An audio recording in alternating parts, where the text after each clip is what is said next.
But we need people to settle down, please, because this is the crust.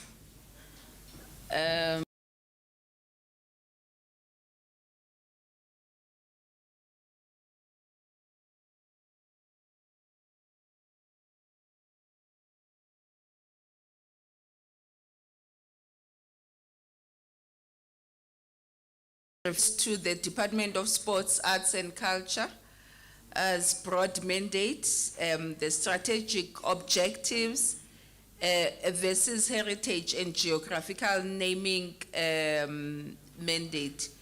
It will touch on certain components, but also give us the focus and understanding of how and where the department stands in this mandate. So it's important because this is what PGNC members are going to be asked in many of their encounters, consultation, and also further interviews, and why not. So we require members to listen attentively and focus on this part of the presentation, so that, as we have said, it's capacity building. So we are imparting, we are sharing, we want to remain and put emphasis on the relevance of this mandate with all the available resources that we have, especially administratively, contextually, and otherwise. Mr. Mtembu is the Director of Heritage Affairs in the department. Kindly come forth so that we can share the critical information.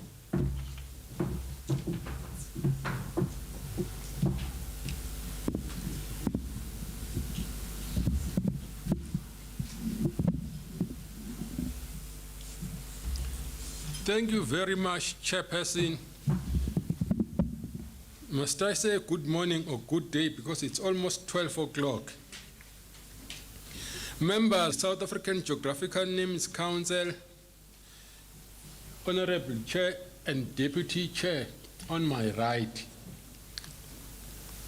Members of the Provincial Geographical Names Council, led by the Chair and the Deputy Chair.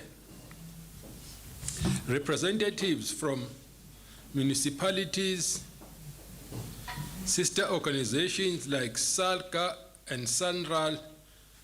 I'm not sure if they are, but I hope they are here. Members of the public, members of the media. I'm just going to go to the part that deals with why this work of name standardization and name changing is critical for South Africa at this point in time. We will all know that, as the Chair, the Deputy Chair, and Mr. Langeveld have indicated, that we are dealing with a legacy of over 300 years of colonial and apartheid history. And this legacy was constituted by land grabs or land theft. And the land theft went with name changing. When the colonizers took most or 70% of South Africa's land, they renamed it.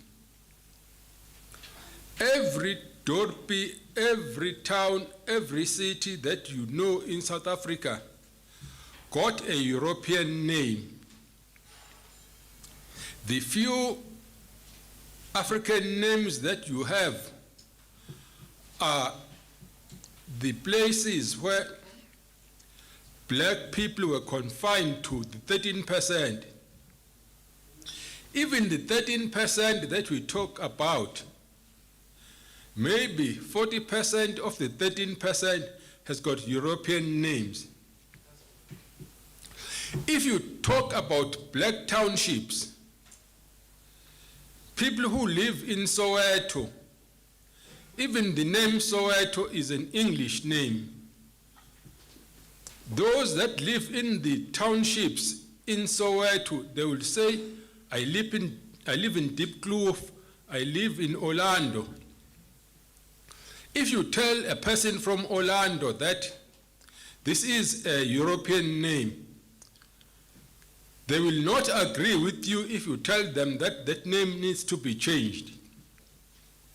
The opposition that you will get for the name change will not only come from historically white people. You get opposition from black people who will tell you that we are wasting money.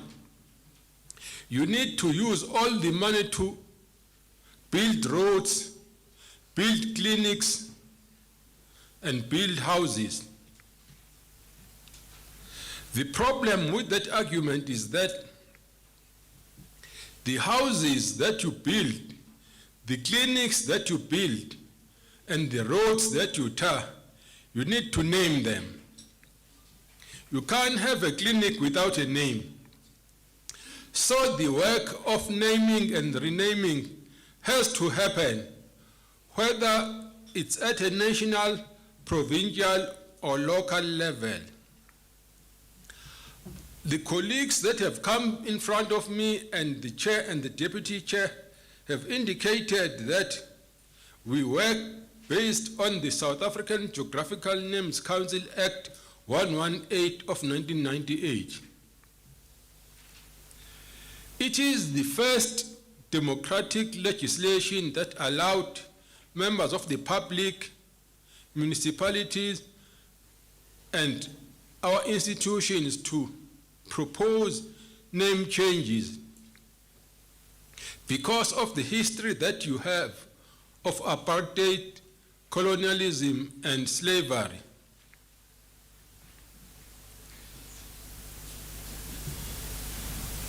The colleagues have talked about the minister addressing the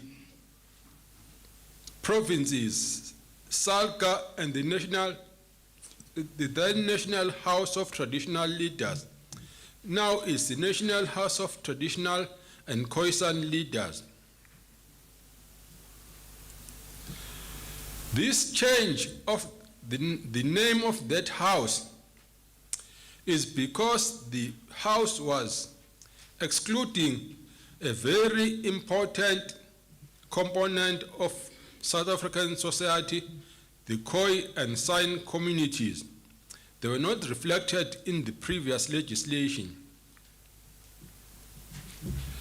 We are very hopeful that that constituency of the Khoi and San will assist South Africa to reclaim the names that were had in the parts of the country where the Khoi and San still live or lived before colonialism, slavery, and apartheid.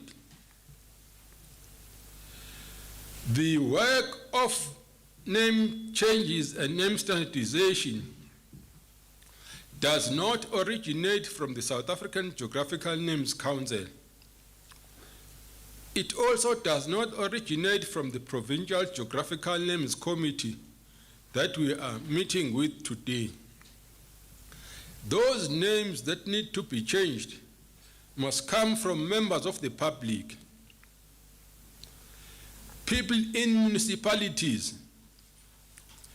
Our political principal from municipalities do have the mandate to be the champions of name changing.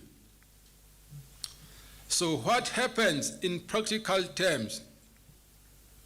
You stay in a town called Bloemfontein, and you might not know Mr. or Mrs. Bloom, after whom the town was named. Or you might think that it's an Afrikaans version of what blossom, the bloom, or it might be a name of a person. You might stay in a town called Warden, or you might stay in another small dorpy called Reeds, and you are a black person. You don't know who Reeds was, but you stay there, and you don't identify with Mr. or Mrs. Reeds. You do have the capacity to approach your counselor or your traditional leader if that place falls within traditional leadership, and propose that the name Reeds be changed. When you do approach your counselor or your traditional leader, you need to have an idea of what name people in that area, majority people in that area, call that place, apart from the name Reeds. If there is an indigenous African name that people know, you can propose that name to your counselor or your traditional leader. Your counselor and traditional leader will then get in touch with the Provincial Geographical Names Committee to say that I have a member of the public who would like us to change the name Reeds or the name Villiers. The Provincial Geographical Names Committee will look at this proposal and might need to organize a public meeting. When the Provincial Geographical Names Committee organizes a public meeting, they need to advertise that public meeting. You can use local newspapers to advertise that there will be a meeting. You can use community radio stations to say that there is a public meeting that is being proposed to change the name of Warden. The date and time of the meeting will be on the 21st of July 2023, and the venue will be a community hall or a traditional council chambers between 9 and 3 p.m., 9 a.m. and 3 p.m. Then you ask members of the public to come and attend this public consultation process. Then every member of the public will be allowed to come to the meeting, and the Provincial Geographical Names Committee, obviously together with the municipal authority, will manage the public meeting. They will take an attendance register of all people who attended the meeting, and there will be an agenda where a discussion will be about a proposed name change. There will be arguments. There will be people who will say, we want this name change, and there might be people who will say, we do not want the name change. And every argument needs to be documented that there were 105 people who are supporting the name change, and there were 10 people who are opposing the name change. The meeting needs to debate and agree on the way forward. If the argument for the name change is sound, to say that maybe the name that we are having at the moment does not reflect the languages and cultures of the people of Warden, for example, that needs to be recorded. And those people who say there is no need to change the name because we need water and electricity because there's load shedding. You also need to record that. However, you will need to explain to those attending that the money that is being used to do the public consultation will not be sufficient to change the load shedding in South Africa, because Eskom usually needs billions of rand to change the present load shedding situation. However, the money that is used to publicize the public meetings runs into a few thousands of rands. And the budget of the South African Geographical Names Council in its entirety will not even move Eskom from one stage of load shedding to the next, and will not even build one classroom in a school. You cannot use the South African Geographical Names Council money to tar a kilometer of a public road. It's very little money that is used for this process of name standardization and name changes. I was digressing. Let me go back to what I was saying about the process of public consultation. The Provincial Geographical Names Committee will need to take meticulous records of the public consultation meetings. The public consultation meetings are not a referendum. A referendum, as you know, is when all members of the public need to vote to say 45,000 people agree to the name change and 25,000 do not agree.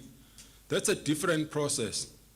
The process of public consultation works on the principle of consensus.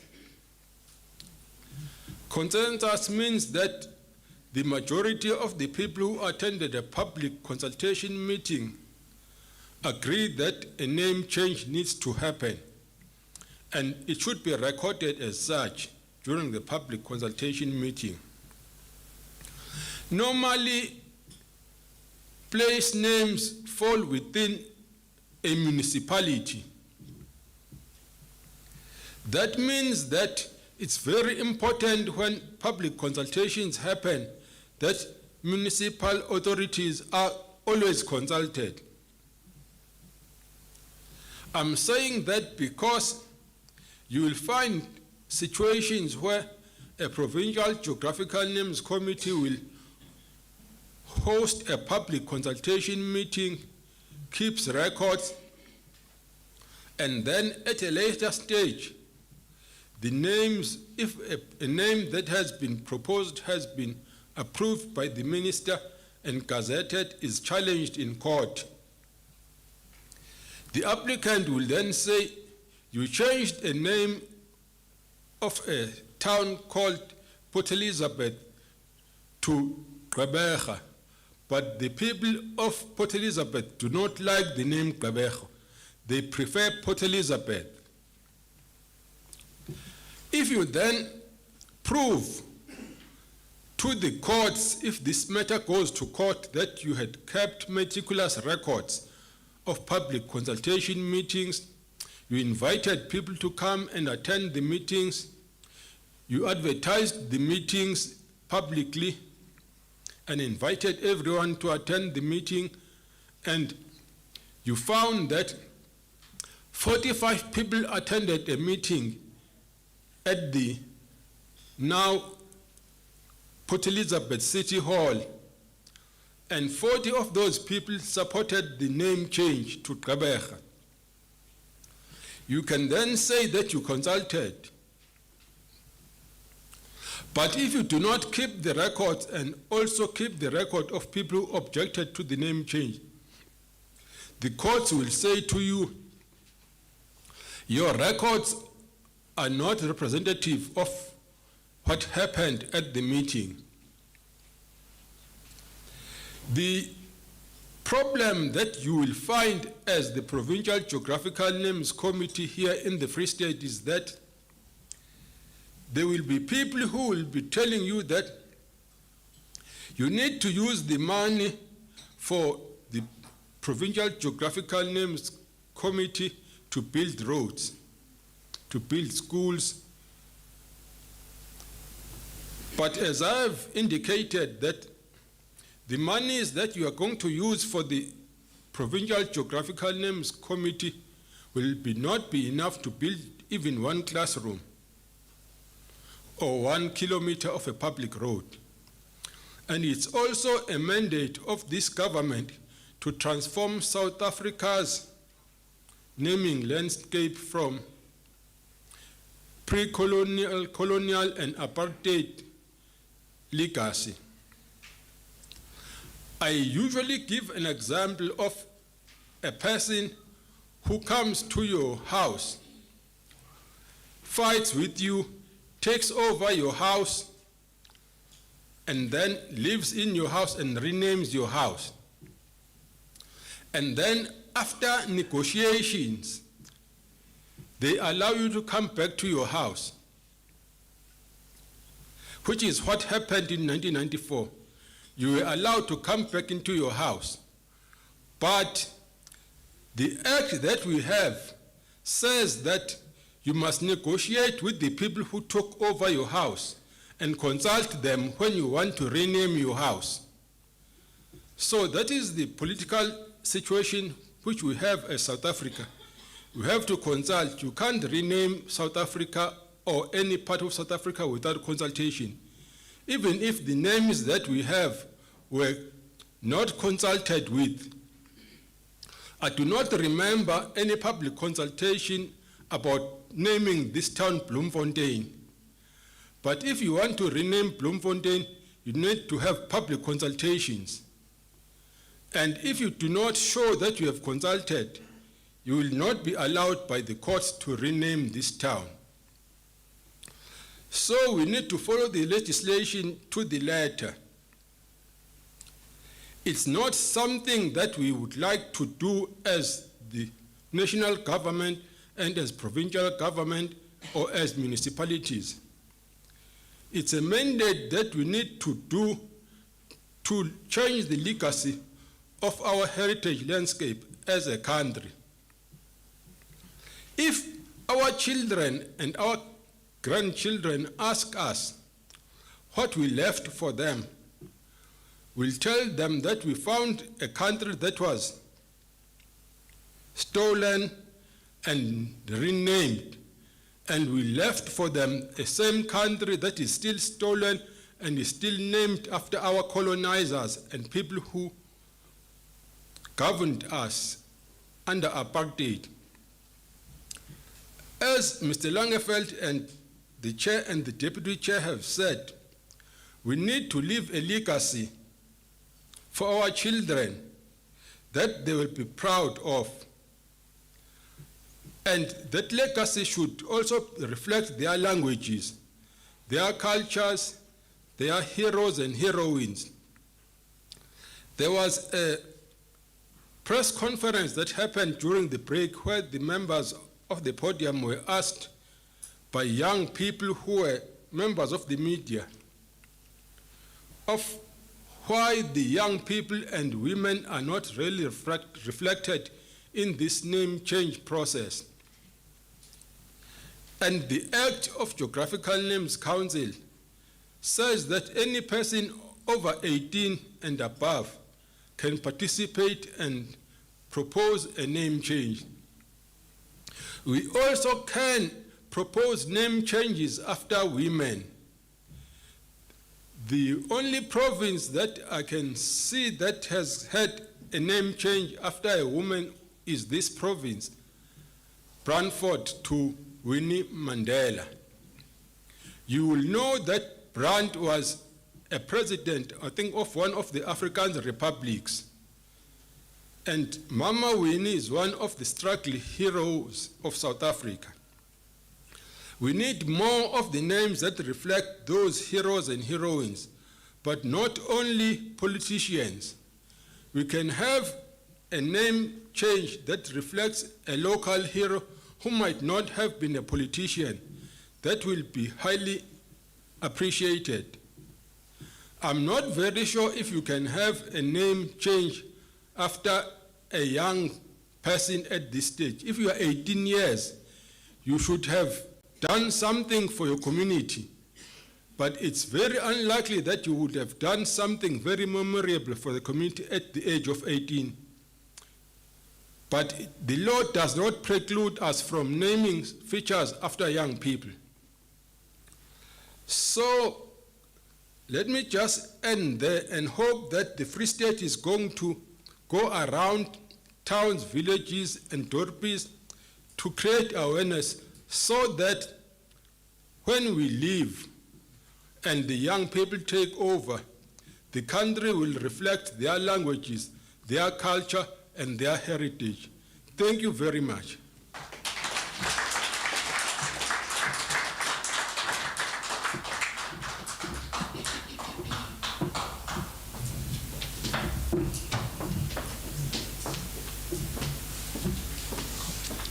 Thank you, Mr. Mthembu. I think this was really insightful and many of us could relate, but also it referred to focal points and the intention and matters of emphasis as to why the Act exists and how therefore we should continue advocating for it to and pursue the mandate from all the corners of this country. I'm going to request that we engage now with the presentation from Mr. Mthembu, or rather, I think I'm working with time. Take a presentation. It's now 20 past. I think we have at least space to take a presentation from one other member to look into the relevance of traditional leaders in transforming the South African name. Oh, who's finishing my sentences here? Yes, misfilling in the missing words, yes. Yes, and that person, in fact, is right, yes. So what I'm going to request Councillor Mohlali to add and put emphasis on the role of municipalities and traditional leaders in transforming the naming landscape. Pella, I still say, Councillor, Minister gave me this right to command my elders. So that chair is a red chair, and work is going to be done. Over to you, Councillor.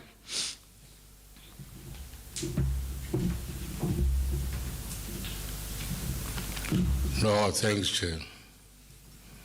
And thanks, colleagues, once more.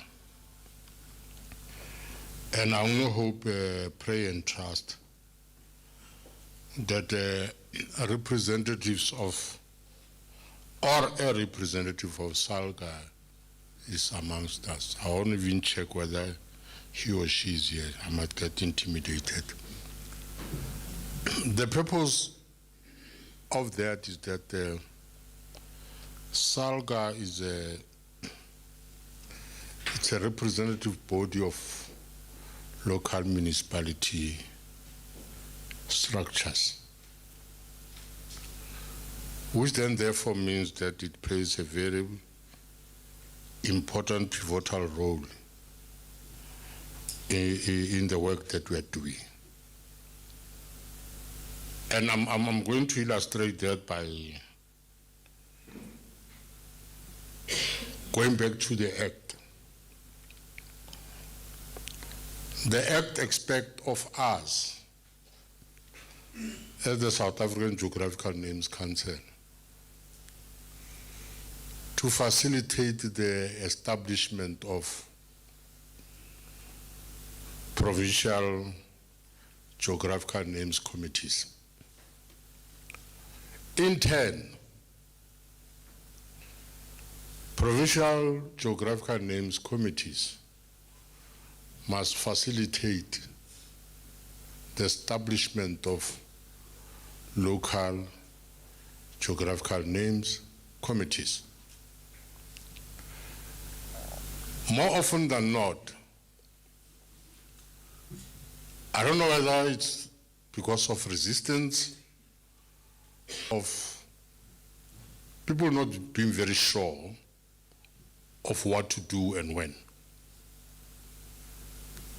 One would come across this thing from municipalities, that but we cannot do geographical name changes. And if you ask why,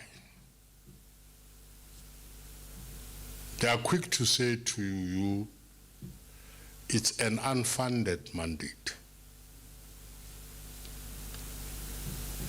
Let's say they are right. It's an unfunded mandate.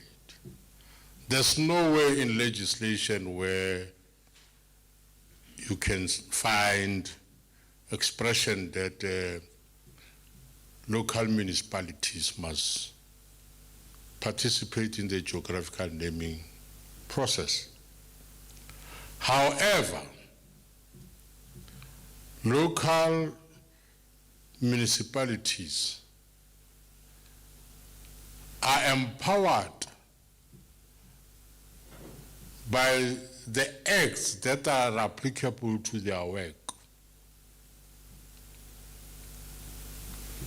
Because for a municipality to get any project funded, there's a process that the municipality should follow. And that process is the integrated development planning process. So if in their IDPs, they identify geographical naming as one of their deliverables, it will be easy for them then, therefore, to put aside in their budget money to execute that, because it will be in their integrated development plan. But what does the Municipal Structures Act empower municipalities to do? The Act have two sections that empower municipalities to set up committees. It's Section 79 and Section 80, committees. But we have to be very, very careful, because what happens at municipality level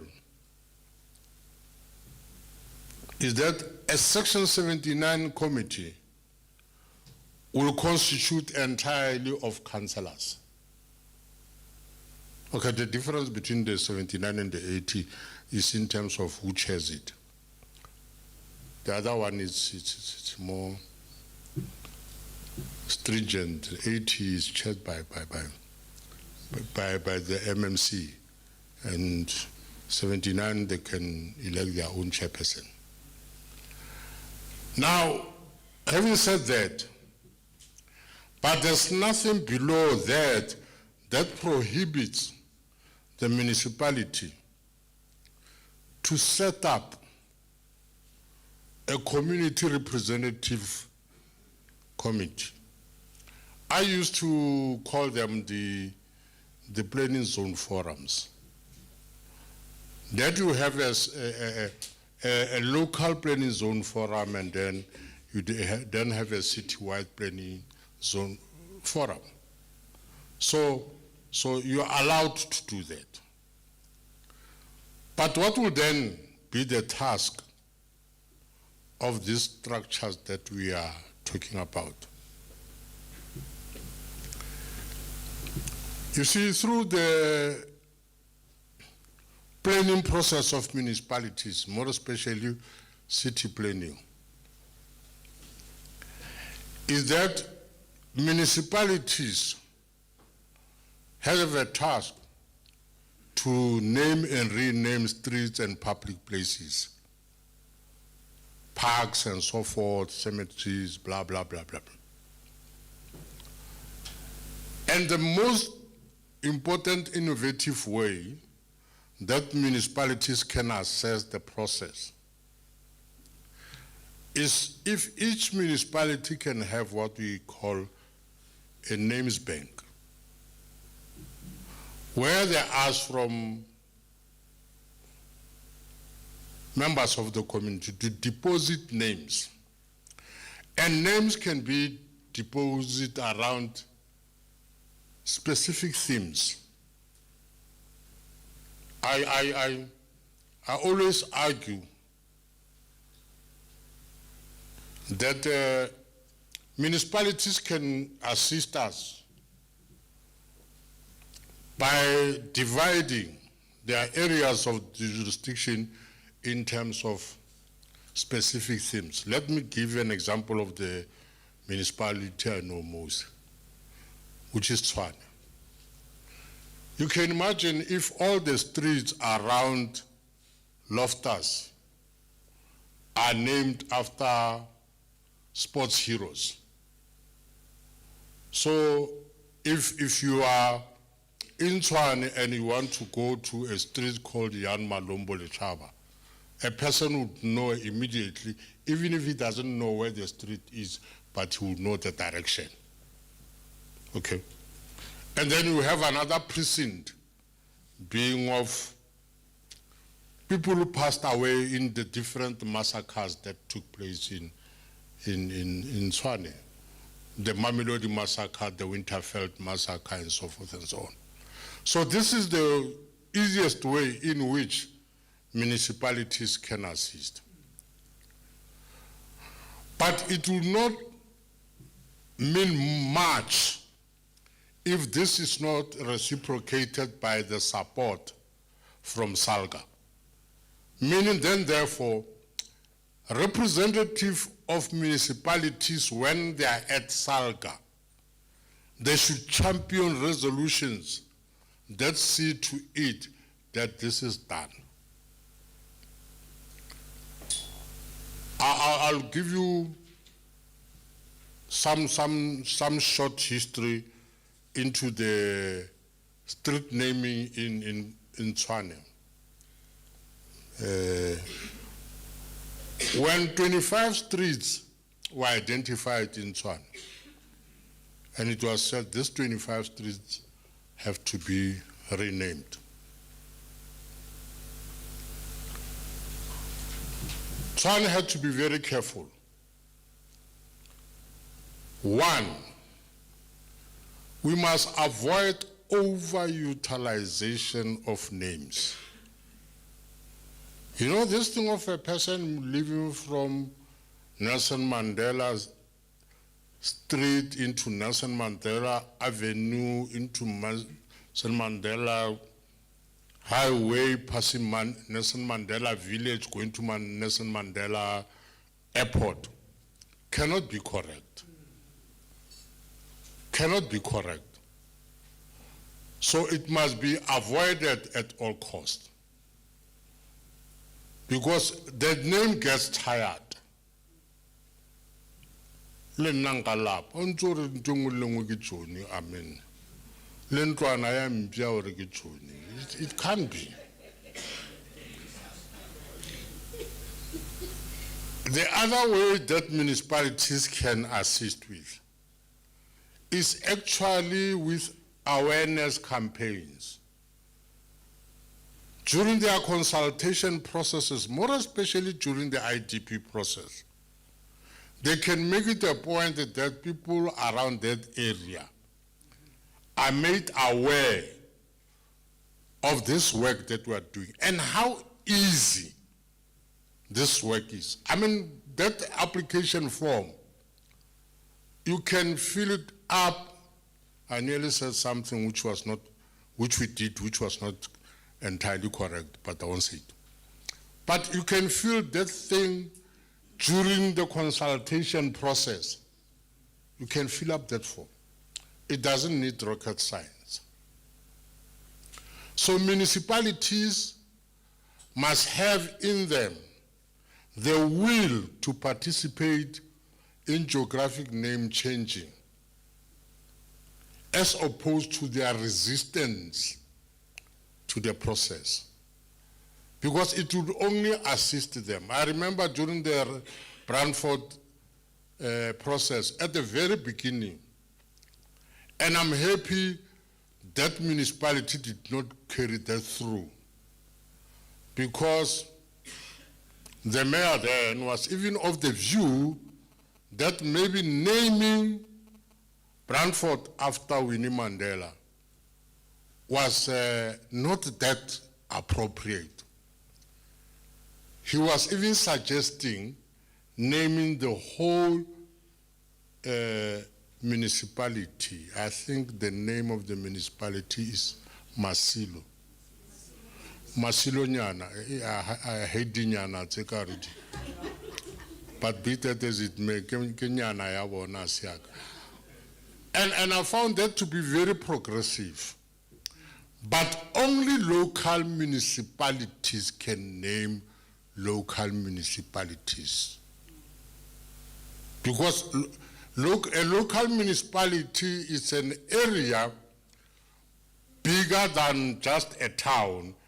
It puts in it different towns. So the name of a municipality is not within our jurisdiction, but the jurisdiction of the municipality. We can only come in and play an advisory role in terms of the process to be followed to ensure that there's sufficient consultation. You know, I like how the South African situation is fashioned. They say, do consultation. And then they say there must be sufficient consultation. And then consensus. And then sufficient consensus. If you read between all those things, what you would realize, Mary Hannah, is that consultation in the stricter sense of the word within the South African lexicon, it's a process of telling people what you have decided. I don't know whether you hear what I'm saying. So when you work meticulously and smart enough, you can get away with murder. You can manufacture these things from the laboratory and take them outside and tell people what you have agreed in such a manner that they think they have agreed. But you need to be very smart, and probably coming from a part in Gqeberha that was described in the morning, where people will produce knives at the slightest provocation. But so what are the building blocks for municipalities? It's legislation that governs municipalities used in such a manner that it assists them to do the work that we are doing. That's number one. Two is to make sure that there's a national agreement, sort of like at SALGA level, so that once all municipalities sing from the same hymn book, it will make their work even easier. But let me take it another step below. Not that it's a lower step. No, I mean on the graph. Now, this is the role of traditional leaders. The lowest hanging fruit for traditional leaders is the registration of the names of their areas. If I go to Bopedi Raskukune and I say to a person, Mohlaletse, that person will tell me Mohlaletse is almost the capital of Skukunele. But Mohlaletse is not registered as a name. Where my family comes from is called Mamone. But what you will find in the books is 2 farms, Wogelegen and Vergelegen. Mamone is not registered as a name. But then the next thing comes. A hospital is built in the area. It's named after a daughter of a missionary priest. But the name of the hospital ends up being the name of the area, Jane Fairs. Why? Because our people have this thing. So we should not blame colonialism unless to the extent that it changed even the mindset of our people. When the person arrives in Johannesburg, he gets this one is from Niger, this one is where, this one is from Potgietersrus, another one is from Petersburg, and he thinks, yes, I'm going to say it to Amadibong. No, this will not go. Then he looks for the nearest English name, and voila, is the name of a hospital, Jane Fairs. And then he says, I am from Jane Fairs. He can't even spell Jane Fairs.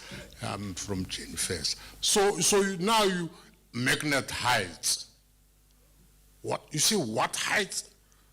But magnetize. They can't say Magnet Heights, but magnetize. When I talk, it was Skinoto, and Skinoto can school word. I don't know who said Mr. Langeveld will object to the change of Noord-Geseg. And I was laughing. I said, people don't know where these names come from. Skoon-Geseg. It means one morning when they woke up, they found one Afrikaner with a clean face.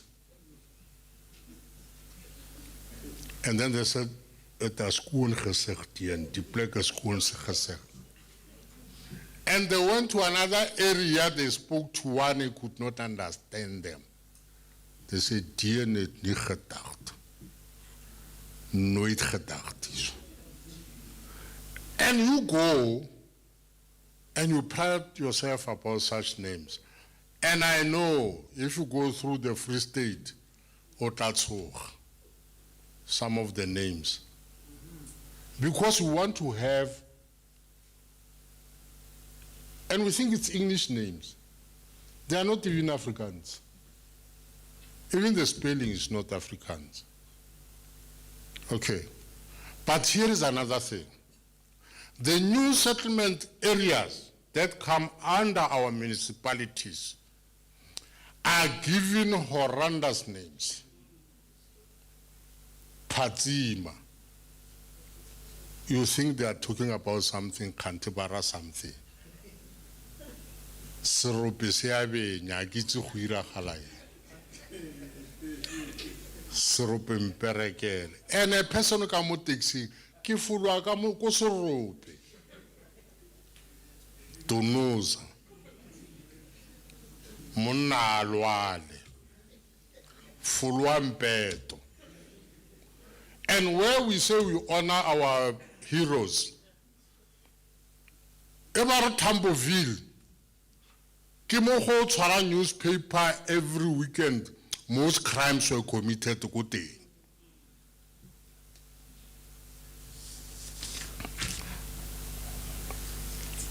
What is the next item on the agenda?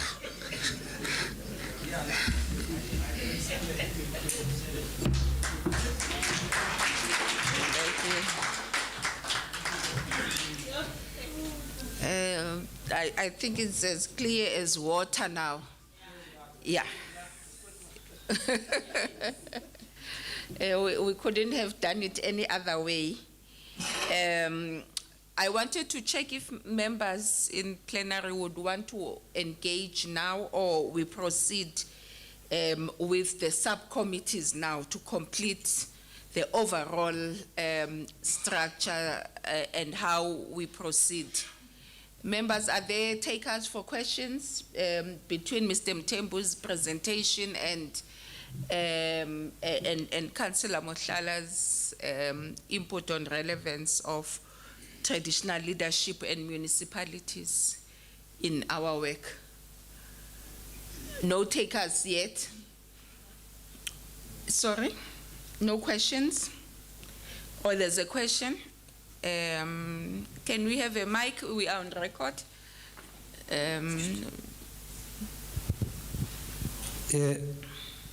What time is it? Afternoon. Sorry, I'm a little bit late because I ran a radio show on an online radio station. I go by the name of Apostle Muso Mutswiga. That is my name. And my brother told me about this event and told me about this campaign, and he knows how passionate I am about such endeavors. And I am very grateful to be here. Everybody, I'm very grateful to be here, even if I'm late, but I'm very grateful. On the show that I do, I don't know who will I meet. On the show that I do, I have a section and a segment on the show where I call it Kasi May Kasi. That section called Kasi May Kasi is where I tell the people about the history of the Free State, where I will maybe get the name from Kroonstad, Vicksburg, and so forth. And I've started this thing since last week, where I had that segment called Kasi May Kasi. It broke my heart to understand when I was doing Kroonstad, to understand that the name Kroon was named after a horse. That Kroon was actually a horse owned by a white man. I don't like using the color. It was owned by a person, and that was the name given to the city. And it came to me, it said to me, when will that time come for this place to have a proper name?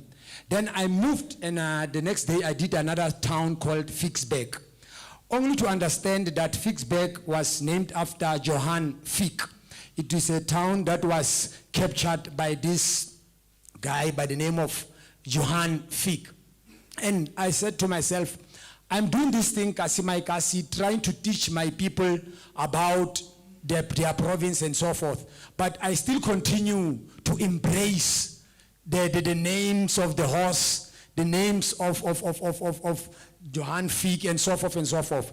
And when will that day come, so that when I do Kasi May Kasi, I will be giving them the history of maybe Teralekota from Kroonstad, of maybe Andries Tatani from Vicksburg, where the place would be named after and that. And another thing that I would like us to remember and not to forget, it is something that I learned from a book by Professor Ngugi wa Thiong'o, Decolonizing the Mind.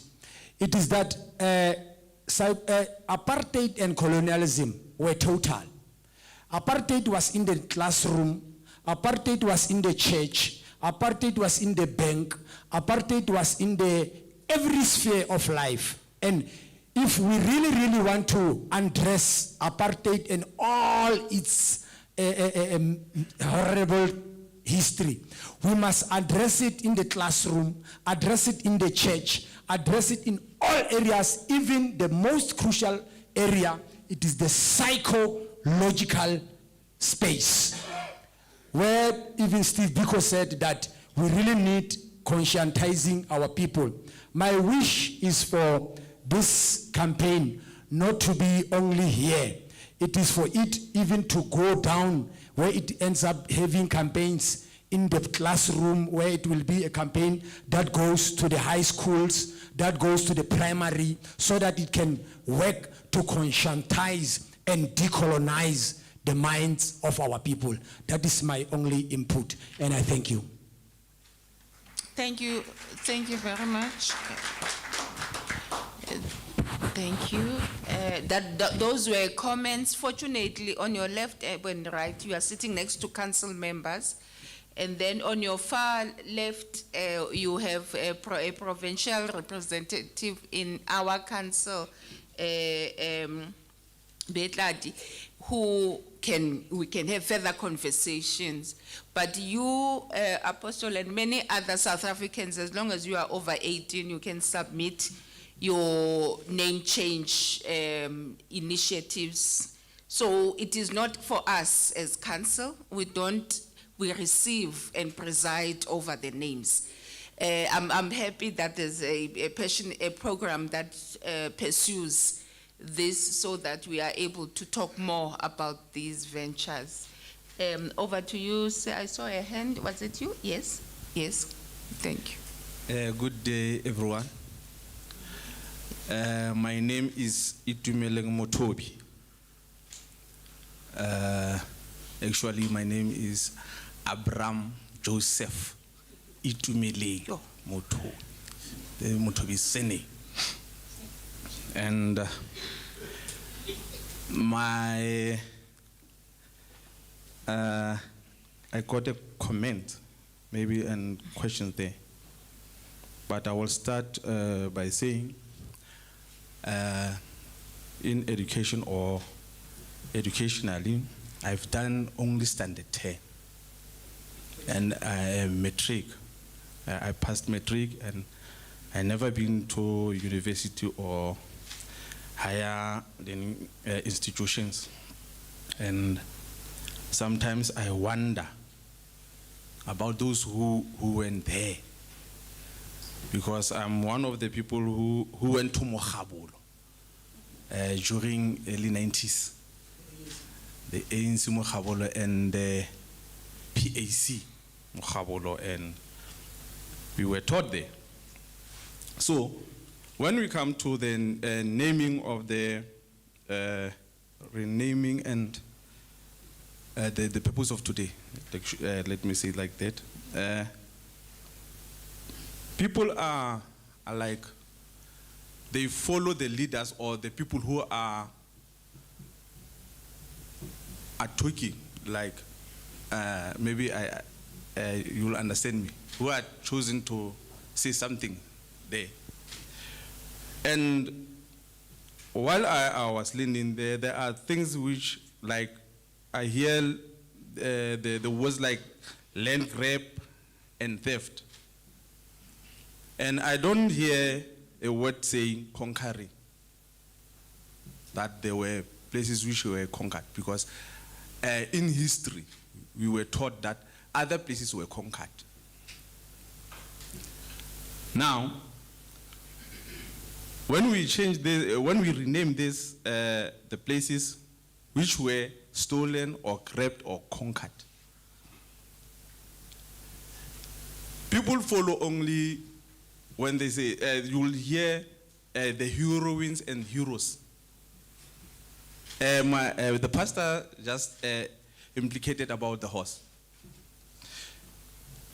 They don't talk about animals. They don't talk about plants, and they don't talk about insects. Like we got Tipilane. In Bloemfontein, I'm living in Bloemfontein. Do you know that there are people who doesn't know the difference between a cheetah and leopard? And they think when you say tiger, you talk about that animal from India. And they translate it to be ngwe. And here in South Africa, ngwe is that leopard. But most of the people don't understand that. So I'm asking from our leaders, when they are leading us, they must try to put out the propaganda or the political aspect. They put, I think they put more of propaganda in there. Like, what is Bloemfontein? What, you see? But they don't check whether people that understand that if you are living in Mangaung and say, when you go to Gauteng and say, I'm living in Bloemfontein, you will never hear a person say, I'm living in Mangaung. So that is the problem, or that is the thing I think when we are renaming things, we should look at it. Thank you. Thank you very much.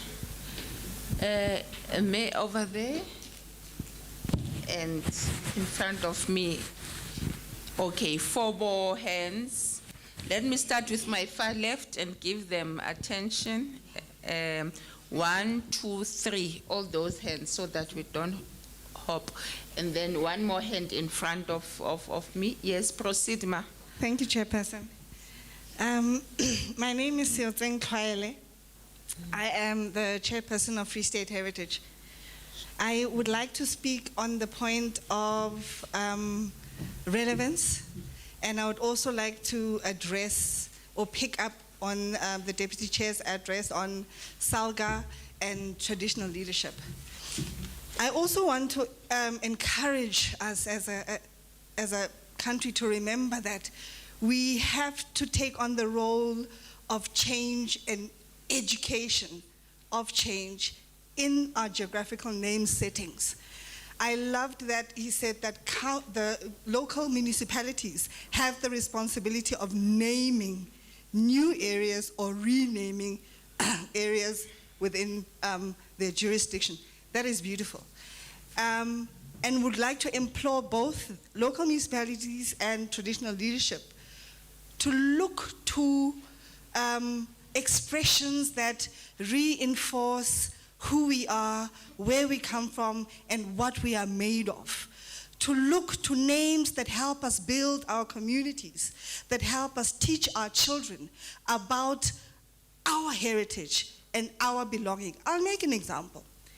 And my example kind of really stems from the worry that in our namings, we are moving towards a personalization of societies. And we are forgetting that we are communities and we are collective. So, if there is a new settlement, it would really be beautiful because we must also remember that we are in a lapse and a gap of education, of language, of education, of culture and naming, right? So most of our children don't know names in our indigenous languages. Our children don't know trees, you know. They don't know the difference between Mokalo, Mokana, Mutlwari, you know, and what the value of those trees are in our culture and what they provide for our societies. It would really be beautiful to perhaps come across a settlement, and I know one, where the municipality is deliberate in saying this section will be named after, the streets in this section will be named after indigenous trees. And with that, we've got an opportunity to educate our children, where perhaps it's lacking in the books or it's lacking in the curriculum. We've got an opportunity to say, with the name of the street, under the street name is an information board that says, this is the street Mokalo. Mokalo is a tree that grows in this environment. It has such purposes, or it's used in this scenario. That street will be there for generations to come. And whether or not that child is taught in school, that child is taught at home. That child is taught in their neighborhood about the values and the things that are important in their societies. I hope I've made sense and would like to implore us to really look to reinforcing our communal identities for the sake of our generations, because we are losing ourselves in our education. Thank you.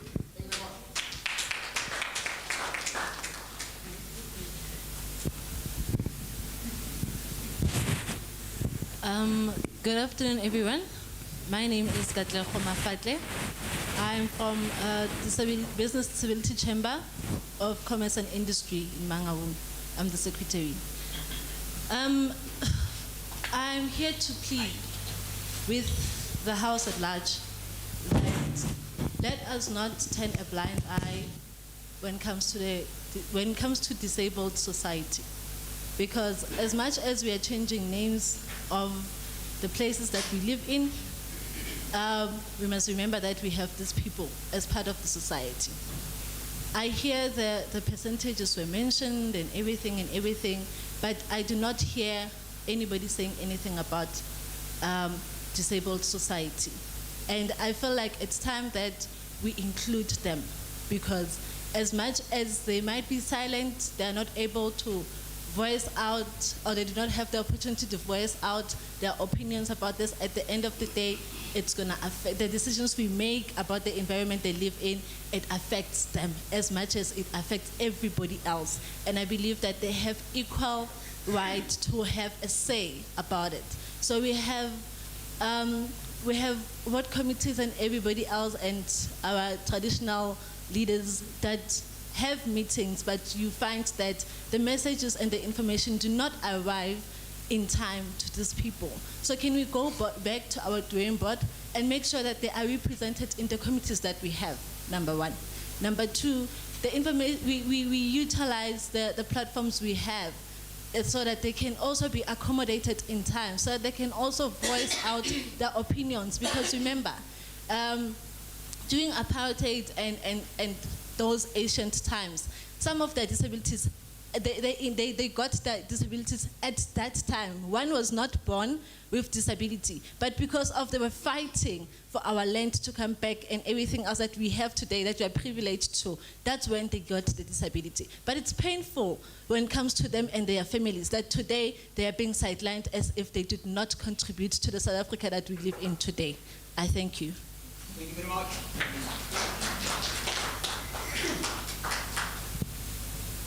Thank you very much, Chair. My names have not changed yet. I'm still Kholihlatla Alexander. I want to say, if you don't have community activists in any space, and if you are outsourcing your responsibility as activists of the name changing, they will not find its space. Because I'm saying that deliberately. At the moment, we are hosted by an entity of arts and culture, which we are part of. And we are at downstage of San du Plessis. There's another one that is called Andre Hichonet. And I don't think this council of PACOFS has any intention to make changes in those names. That is the first one. The second one is the deputy chair talked about an important tool, which is the integrated development planning. Now, the integrated development planning is all of governments that must participate there.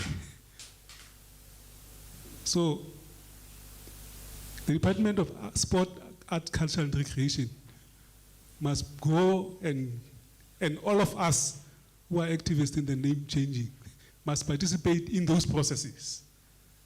Because if you say I must do it because I'm not an activist in this field, it's going to fall by the wayside. So what I want to encourage is that we need to do that. Secondly, we also somebody talked about Bloemfontein. And if we want to change Bloemfontein as a name, what capacity are we giving communities? Some basic research work, or if I come with a name, because at least, is there some capacity that is given to communities on some research work that is done about the brief background of that particular area, and so that if we then support or negate so that at least you have some tangible information.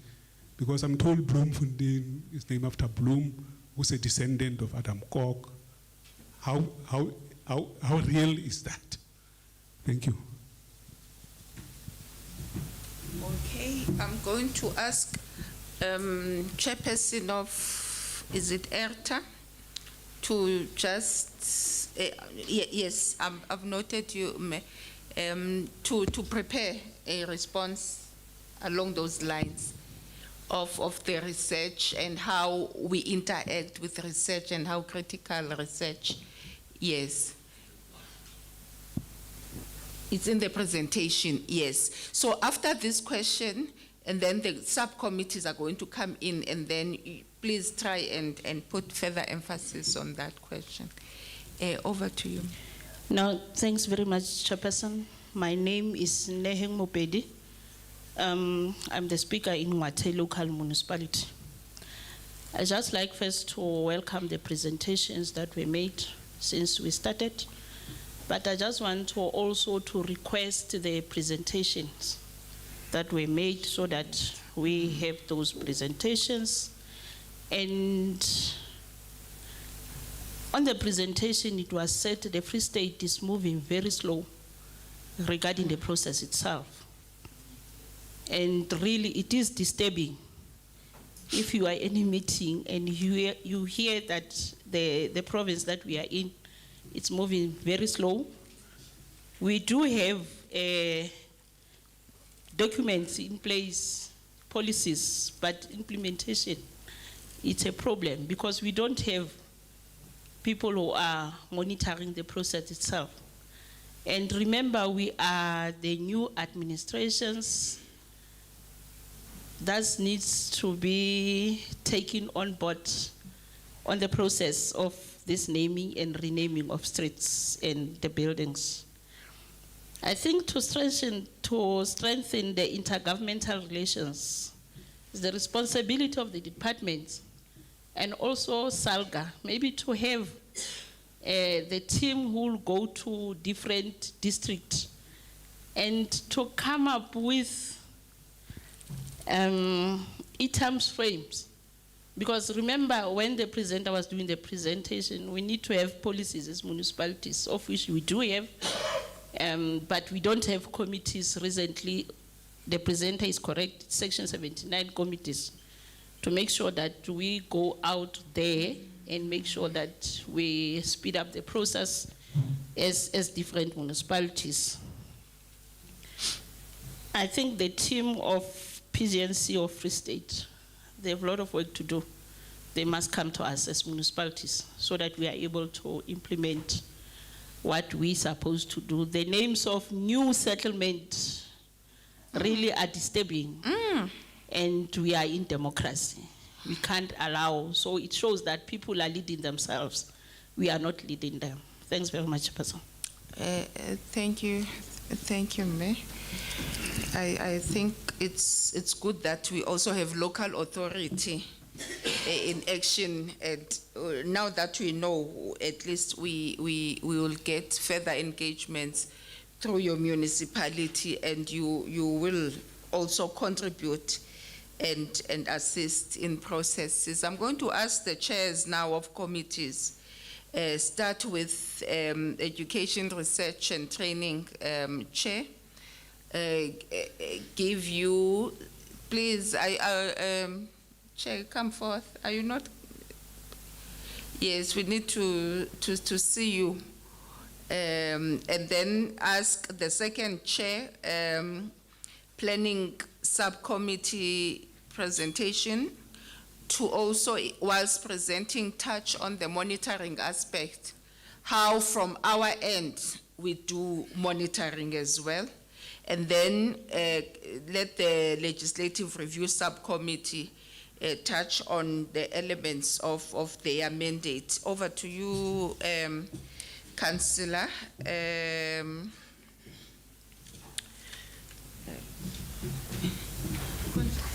So I can't say da. You said You say what? ah. I must say ah. Yes, So I must say ah, and then you saying that to me. exactly. Ah. But you must lie down when you say that. Yeah. It's cold today. No, thank you so much, Chairperson, colleagues, and we would do welcome the questions posed as well as comments, which are indeed relevant to the work that we do as the SNGNC. My name is Amos Mraudzi. I'm the chairperson of this subcommittee with a very important role to play when it comes to the standardization of place names. It's called ERCA. ERCA stands for Education, Research, Training, Communication, and Awareness. So in the name itself, you can see that most of the questions that were posed, we do cater for that. So I'll just take you through on what we do as the subcommittee, but on behalf of the council at large. But the most important part that I need to highlight as I go through the presentation is the role that we need to play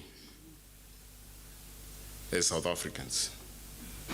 I like the motto of Brand SA that goes like, you play your part. Now,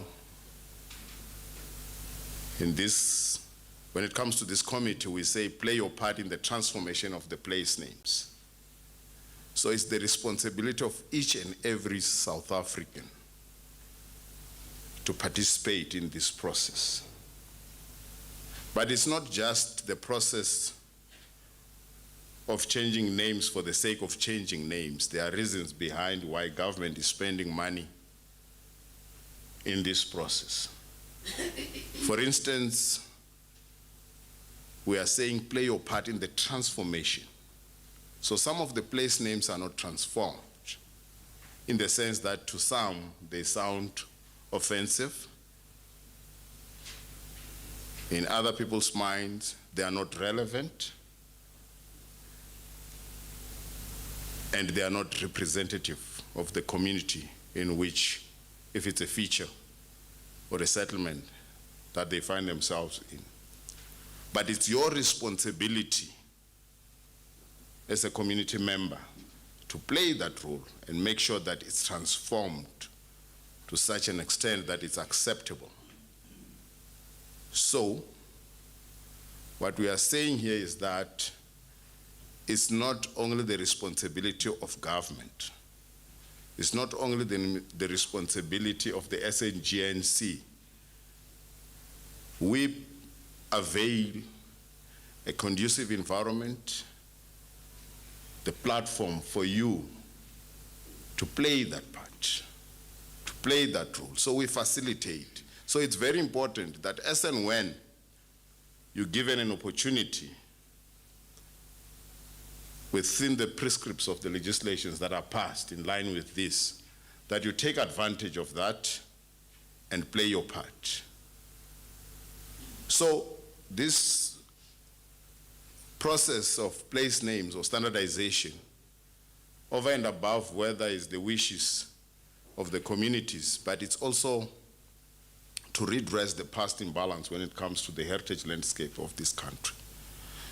So standardization of names can be used as well to redress the past imbalance when it comes to the heritage landscape of this country. So it's your responsibility. If you feel that the name doesn't represent your heritage, doesn't talk to your identity as a person or as a community, this is an opportunity for you.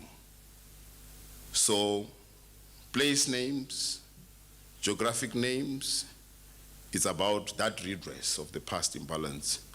It's 30 years or just almost 30 years. We'll be hitting 30 years now. I think we have all the necessary legislation, all the necessary powers that are given to us to ensure that there is transformation, to ensure that there is that redress ask not what government can do for you when it comes to place names, but you can ask what you can do to play that part in transforming the landscape. So I like the situation whereby somebody is saying, we don't have capacity, we want to do something about this, but we don't have capacity, and then we are here to facilitate that. We are, as government, to ensure that you are capacitated, whether you are at local government, whether you are a community, whether you are an individual.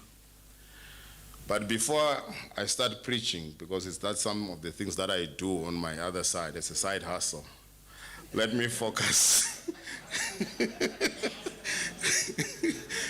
on what ERCA does.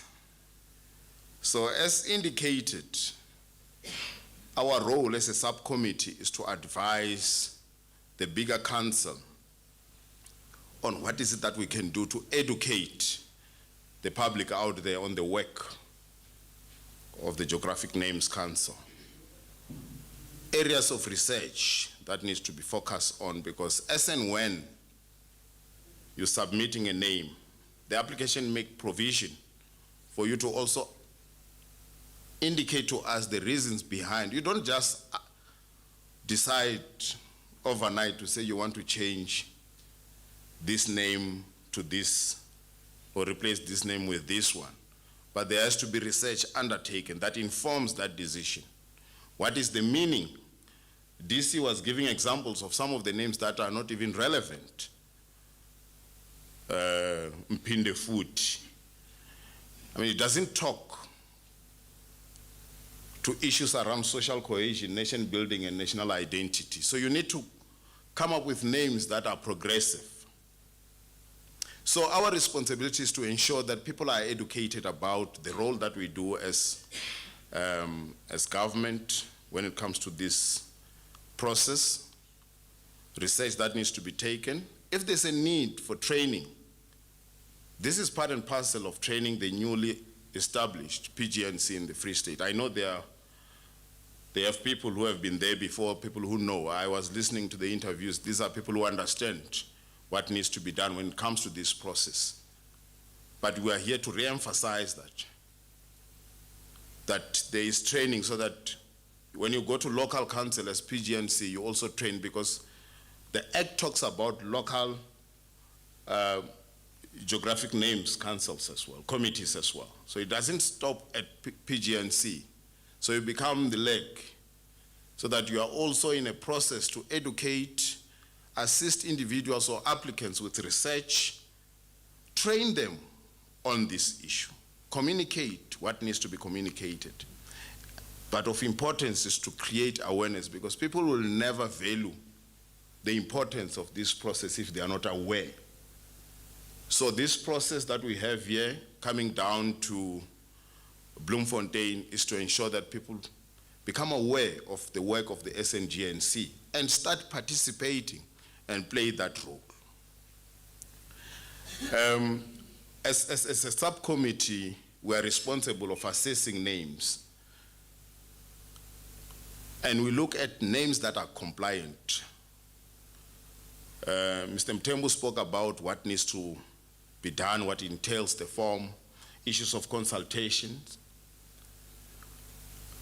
So when we receive your PAC as a subcommittee, before we advise the council whether to refer to the minister for approval or refer back to the PGNC, so that you provide that which is outstanding. We look at this, and it has to be fully compliant. And it has to be verified by the secretariat. But before it comes to national, it has to be verified at provincial level. So if the process started at local level, the secretariat at local level, they look at the SOP or the handbook, because the standard operating procedure, it's informed by the handbook and the act. So before you bring it to national, you must make sure that everything is verified, everything is compliant. Because if it's not compliant, you are not giving reasons behind the changing of the name, then we'll refer it back for you to do that. If there was no proper consultation or efficient participation by the public, then that as well will be referred back. And we're not being anti standardization of names, but we just need to be, to fill all the gaps so that it doesn't. You heard Mr. Langeveld talking about some of the towns since 2010, like Ulwitrichat were supposed to be turned to Makado, but it had to be turned back because there was no proper consultation. So to avoid that situation and issues of litigations, we are saying make sure that you cover all the loopholes if there are any. So it's some of the responsibilities of the of our subcommittee to ensure that this is followed. Right, so this is what we do when it comes to education. Education is aimed at capacitating PGNC members about the legislation itself, the SNGNC Act, the handbook that we spoke about, policies, and any other related matters that will include then the SOP, what needs to be done. So we have provided you with the SOP. For instance, we'll say when the name comes, please provide us with the application form that is complete. Provide us with it. If you say there was research undertaken, then you have to submit that research report, because you can't say there was a report, there was a research, and then when we say where is the report, there's nothing.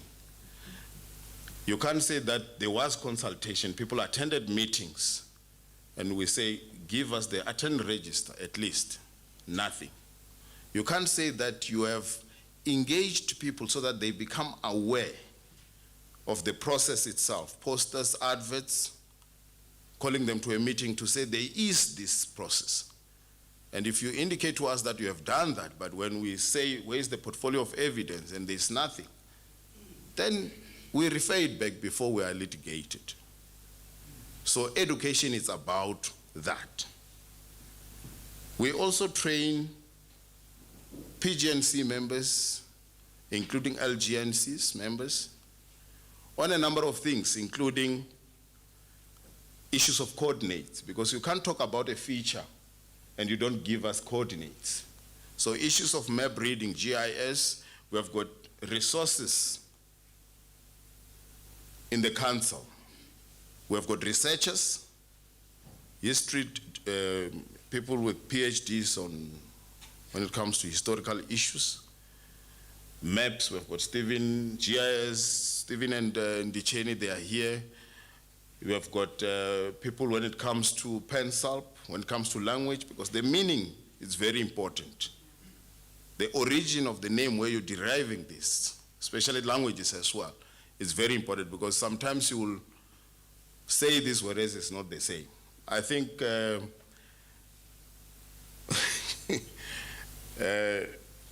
you see, those who have got powers are indicating to me that I must be wary of time, and my colleague SP had said, Mlauzi, today you have an hour, and then and I was starting to be hot. And but anyway, I think I have to be considerate, and we have 2 or 3 days to talk about this. Tomorrow we're still going to talk about this. But when it comes to research, for instance, those who are asking about research, we have got researchers, but over and above that, we're working closely with institutions of higher learning.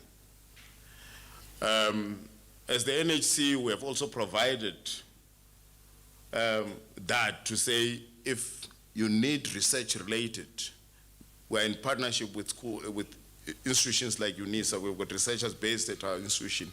So you can come and say, we want to change this name from Bloemfontein to whatever, if needs be. But we want to know the historical background.